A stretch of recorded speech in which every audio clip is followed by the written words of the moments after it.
When you first start budgeting, it can feel really overwhelming, especially if you're on a low income. But actually, zero-based budgeting is the best type of budgeting that you can do. And that doesn't mean that you are spending all of your money throughout the month. It means that you are giving allocations to all your money so that it is accounted for, not necessarily all being spent. The way that you can think about this is giving every single one of your pounds a job. Each pound that you have in your bank account is working towards something, whether that's essentials, savings goals, or fun money. How to start budgeting on a low income specifically. The first thing that you're going to want to do is figure out how much money you're actually bringing in each month. So that might look like having bi-weekly paychecks, having monthly paychecks, or if you're on a variable income, going back through the past few months and giving yourself an average total. Then you're going to want to think of any category that you can for your spending. So you might want to start with essentials and think about if you've got rent or a mortgage payment, spending money on groceries, petrol. For guilt-free spending, if you like going out for coffee, going out for dinner, going to the cinema, if you've got hobbies, giving yourself those categories and listing them out. You don't necessarily have to fund all of these every month, but it just gives you a better idea of what you do want to fund and when. Another thing to do is create your savings categories as well. So this might look like sinking funds, which typically are pots of money that you want to save a specific amount for. Some examples of this is if you have a clothes sinking fund, so you might want to contribute a bit towards that each month and build it up. Same with gifts if you wanted to save for Christmas ahead of time. It might look like preparing for emergencies, so a car maintenance fund or a house maintenance fund. Maybe you're going on a holiday in a few months and you need to work out exactly how much you need to set aside each month. Put all of these into your budget. Once you've got all of your categories down and anything that you might want to spend your money on in the month, the next thing to do is to split your paycheck. This is so important for having not only a zero-based budget, but also when you're working with a low income, you want to know exactly how much money you can put towards the three main things, which is your essential costs. These are the things you have to spend money on every month in order to live maybe not just a basic life, but an enjoyable life. So for me, that's having a specific amount I put towards groceries, having a gym membership. I spend some money on supplements, skincare. All of these things are my essential costs, things I have to pay for every month. The next portion that your paycheck needs to be split into is savings. So this might look like going towards specific sinking funds, savings goals. I'm also trying to get a month ahead on my finances, which means that I have a bit of a month buffer between when I get paid and when that money is going to be spent. The third part of your paycheck that needs to be split is fun money, guilt-free spending. It's so important when you earn a low income that you have money set aside each month to spend frivolously, to spend guilt-free, to enjoy your money. For me, I fund things like solo dates and dates with my boyfriend, going out for dinner, hobby money, takeaway money. All of these things make my life enjoyable, and you should be able to spend your money on things. You just need to plan a little bit ahead of time. To split your paycheck into these three groups, essentials, savings, and fun, I tend to use the 50-30-20 rule. Now, this is kind of common in the personal finance world, but honestly, however you want to split your paycheck is up to you.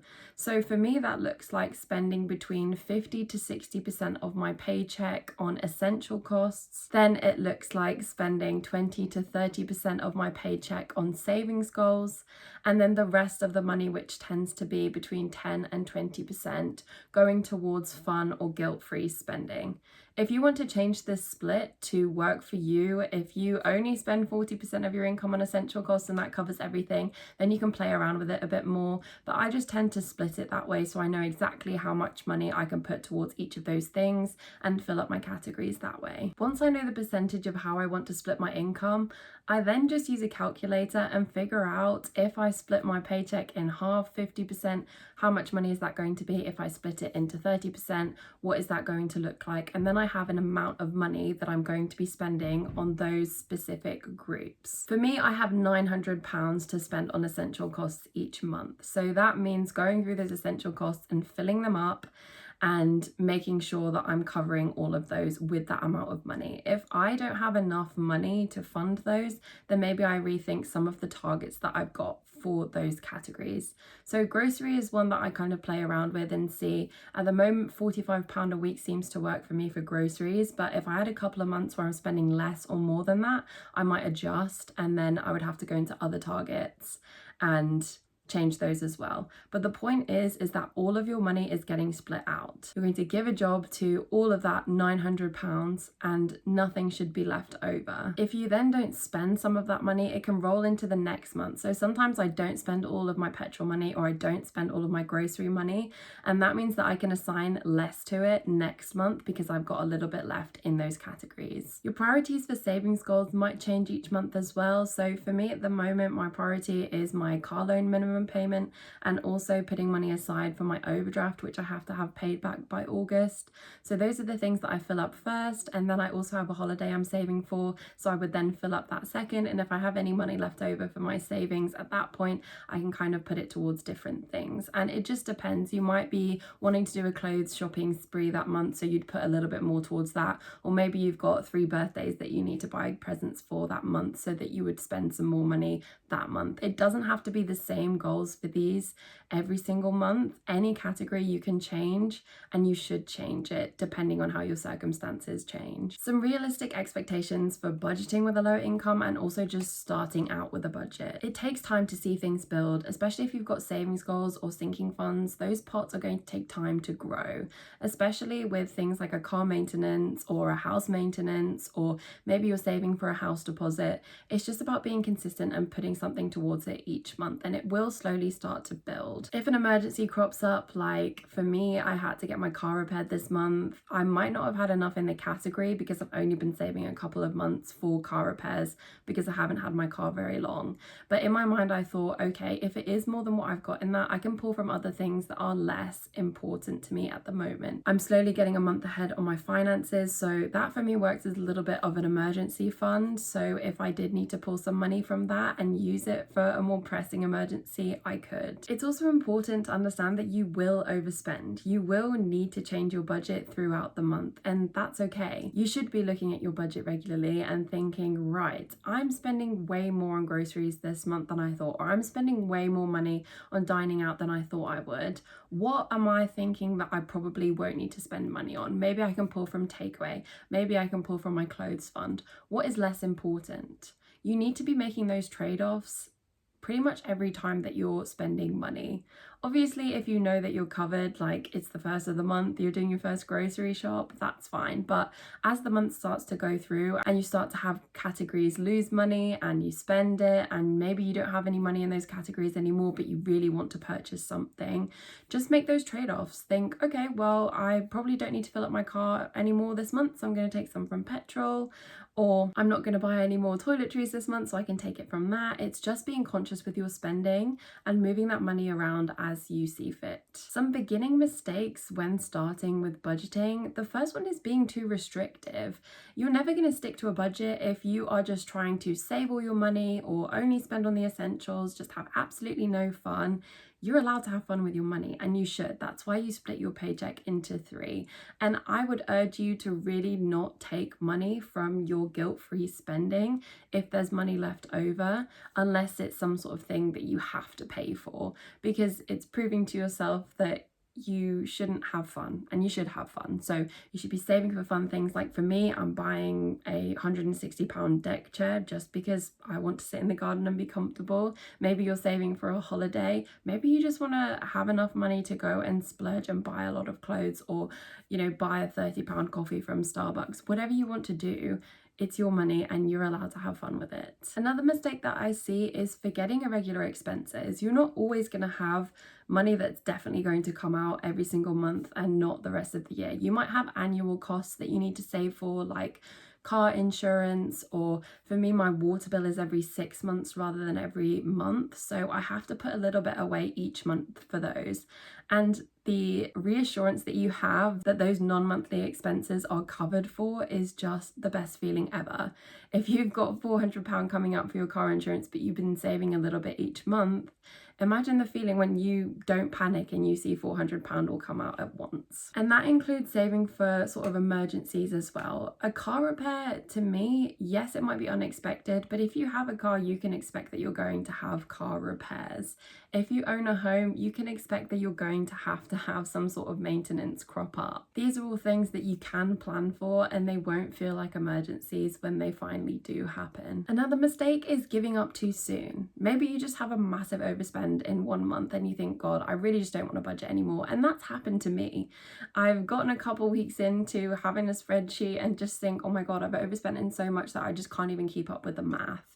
And this point is while I'll explain about why you should give specifically the budgeting software that I use a try. I'll get back to that at the end. But definitely stick with it. Stick with putting money aside for non-monthly expenses, for emergencies. Stick with putting a bit more towards your debt each month. Stick with splitting your paycheck and feeling like all of your bases are covered. And the last mistake is not adapting the plan as priorities change. And I don't just mean that you've overspent in a category, you need to pull that money from somewhere else. Maybe you've been saving up for something and you decide you actually don't want it. That is absolutely okay. You can then put that money somewhere else. Maybe you've been saving for a new computer and you realize you don't want one. Maybe you've been saving for a holiday and you think, actually, I'd rather do it next year. Just change it. You don't have to be following the same plan. Maybe you just really don't want to spend money on eating out anymore, so you completely take that from your budget. Maybe you are able to renegotiate bills. Change those things as it comes and goes. Adapting the plan is always going to make sure that you feel in control and that you're accounting for everything that you need to. Finally, I'm just going to talk about how YNAB has changed the game for me in terms of zero-based budgeting. The first reason that it's great for a beginner, low income and just starting out with a budget is that you only budget with the money that you have. You're never forecasting, okay, I think I'm going to make this much money and this is what I might do with it. You are getting your paycheck and thinking, right, what does this money need to do for me? What bills are going to come out? What do I have coming up events wise that I need to plan for? What money do I need to put aside for future goals? And you create mini savings pots in real time. So you know exactly how much money you have left in groceries. You know exactly how much money is left in your skincare, your toiletries, your household products. And you can literally go in and move that money to different categories and it will be fine. One of the best things for people starting out in budgeting is that it imports your transactions automatically. So every time you spend your money, you don't have to go in and manually put in that amount. It just pops into your budget and then you just go through and approve it and put which category you'd like that money to come out of. It makes tracking transactions so easy and actually fun. I enjoy going in and approving those transactions and changing my budget every day if I need to. Finally, the philosophy has helped to reframe my money mindset. And instead of thinking, oh my God, I don't make enough money to do anything fun, to save for anything, to feel in control of my finances, it really shows you that you have total control of your finances and you literally can achieve anything. If you want to know more about how I live a rich and fulfilling life on a low income, then I will link my You Can Have It All video in the description. It outlines exactly how I'm able to spend money on getting my hair done, going on holiday, going on dates, buying a bunch of clothes on a low income. If you would like to try YNAB for free, then you can use the link in my description. You get 34 days free, and then if you decide you really love it and you want to sign up after that, if you use the link as well, you're going to get an extra free month, and so am I. So it's helping each other, and honestly, just give it a go. If you're really not sure about managing a spreadsheet or a budgeting software, please just give this a go. If you hate it after 34 days, no harm done. Also, if you're a student and you're on a low income and you want to get started on budgeting, you can get a year for free with YNAB. So it's really worth checking it out. Obviously, I'm not sponsored, but it has changed my life. Give it a go, see what you think. The final takeaway is that budgeting really has showed me everything that I can have. It has given me the confidence to know that I can cover future expenses, that all my essentials are covered, and that I can have fun along the way. My whole channel is about living a rich and fulfilling life on a low income, so if you like these tips, then please hit subscribe and you will get loads more content. And I want to know, are you about to start your first budget, or have you been budgeting for years? Let me know down below.